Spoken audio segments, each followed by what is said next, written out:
Hello and welcome to Productronica 2021. We're What's New in Electronics TV, and I'm talking to Augusto from Critical Manufacturing. Thanks for joining us. Thank you. In this slightly impersonal manner, but it's a great thing to actually be here after 2 or 3 years of nothing going on. Now, it'd be good if you could give me an overview of what you're doing, and hopefully what you want to get out of the show, I guess. Yeah, well, I think it's first of all, thanks for the opportunity of being here. It's also a pleasure to be here after all this time, despite the fact that we have to wear those things, but it's life. And I think that for us is being together with ASMPT as I would say a key enabler for electronics manufacturing is also an important asset for we as an ASMPT company. So critical manufacturing that is fully focused on providing MES solutions, manufacturing execution systems, is also tightly coupled with the integration with not only the ASM machines, but also all the equipment and assets that exist in a factory and a shop floor.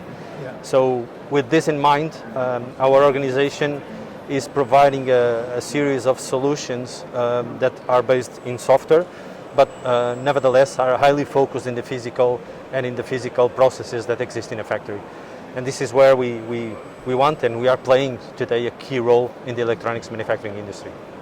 I guess, those kind of solutions are critical at the moment, because if you can reduce time people are spending just looking for parts, or at the simplest level, right up to making sure machines are fully functioning all the time and being used to their... efficiency is one of those words that is bandied about all the time, isn't it? But it strikes me that the software like you're doing is the thing that actually takes out all those pockets of wasted time, doesn't it? That's exactly the point. So being able to absorb, not only to store information, but also to process the information in real time has an absolute importance into effectiveness, productivity, and quality of the products that a manufacturer produces. Right. Yeah. So we have, if we want to be, I would say, bringing benefits to the organizations that we deal with, we have to be able to connect, to interface, and also to provide information that is not only supporting the continuous improvement processes,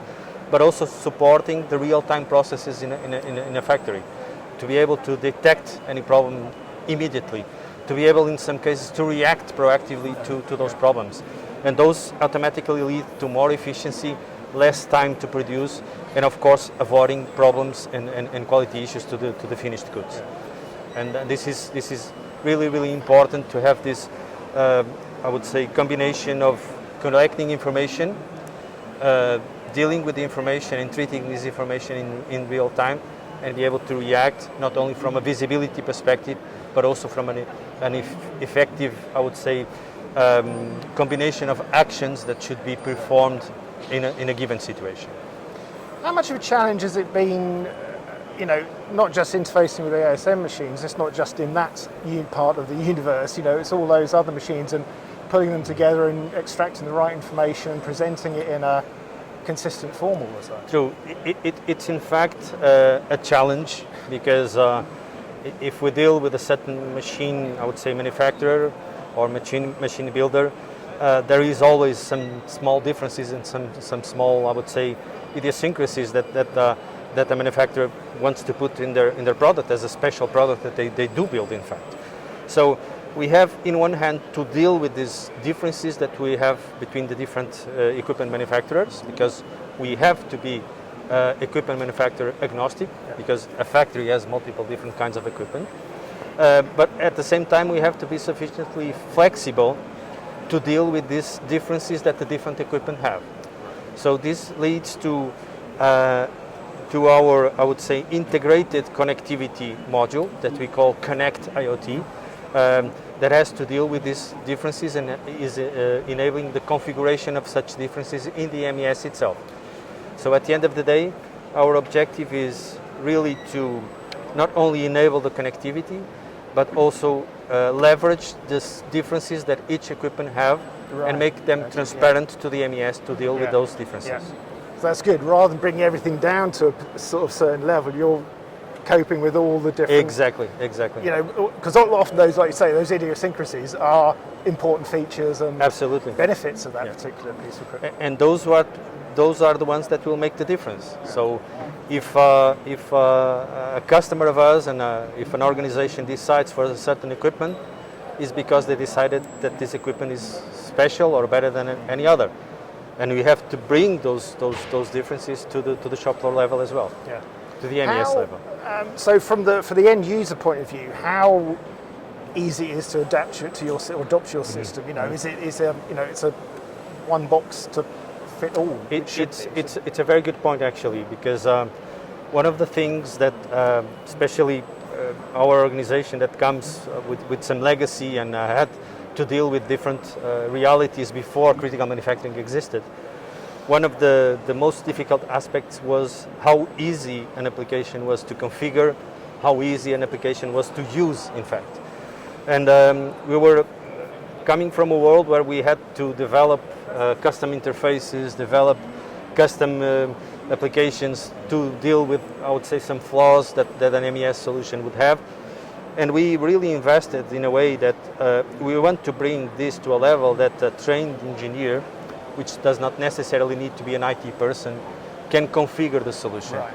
And can configure the solution from bottom up. So from the pure equipment integration that we have been talking about, they should be able to configure to basically identify the differences.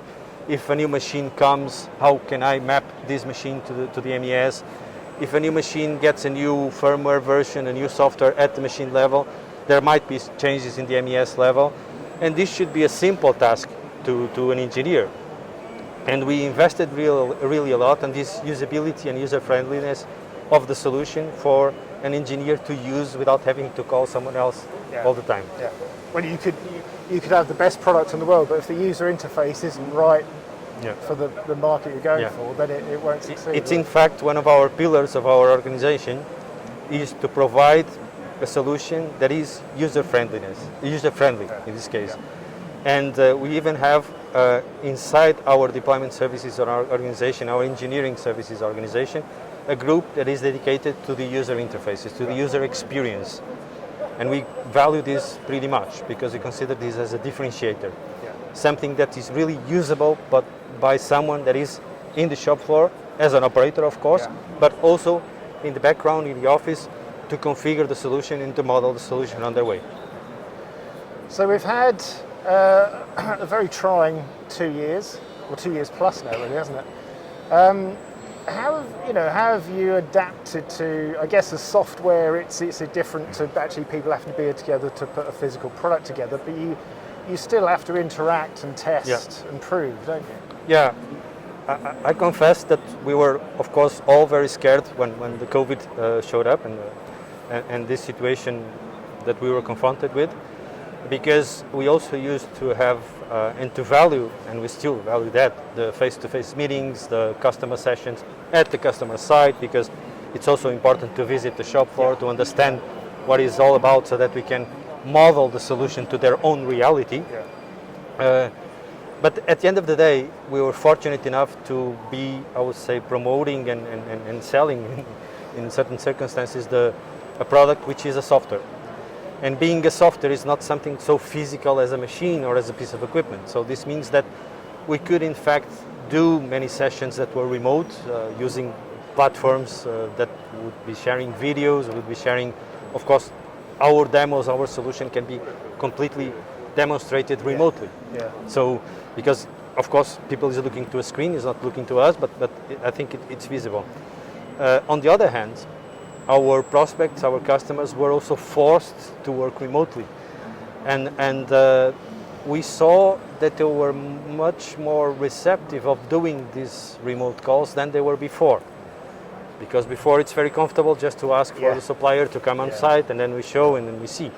So despite the fact it was far from being an ideal situation, we could, I would say, overcome this with more interactiveness and more, let's say, remote sessions. On the other hand, and just to finalize this portion, it also helps to leverage the speed of organizing such sessions.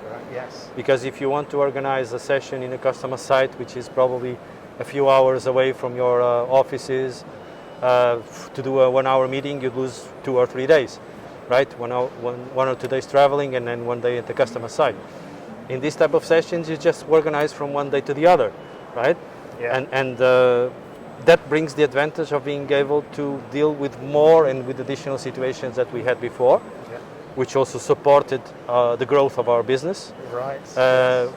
There was a direct consequence, truly speaking. That is really interesting. While, of course, having to wait for better times like the ones that we hope that we get soon, when we can restart traveling and visiting our customers, because we still believe that this is an important asset in any situation. Yeah. But do you think some of those aspects of remote working and being efficient with communication are going to persevere after, you know, everything is back to normal? Because like you said there, it's interesting that you know there are actual real savings there. If you can do something online that would have taken someone 2.5 days out of the office, there's benefits. Without there. very much in-depth investigation, I would dare to say that it will preserve, because if in our hands in our side working remote was already something quite natural, on our customer sides, with the typology of our customers that are basically factories that are very physical and people has to be there, this was not, I would say, very well perceived. But again, the circumstances dictated that they had to work like this. And eventually, I can remember of a few cases, eventually they also perceive that it is, after all, something that is manageable and can be done.